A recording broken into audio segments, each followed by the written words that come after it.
নতুন ছবি নির্মাণ করতে যাচ্ছেন এ সময়ের জনপ্রিয় নির্মাতা রায়হান রাফি।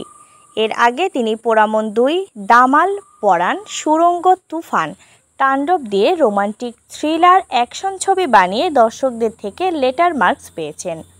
ওটিটি প্ল্যাটফর্মেও জানোয়ার, খাঁচার ভিতর অচিন পাখি, টান, ৭ নম্বর ফ্লোর সহ একাধিক কন্টেন্ট বানিয়ে দেখিয়েছেন মুন্সিয়ানা। এবার রাফি ভৌতিক ছবি বানাতে যাচ্ছেন। নতুন এই ছবির নাম শেয়ানা, যেখানে অভিনয় করবেন সিয়াম আহমেদ।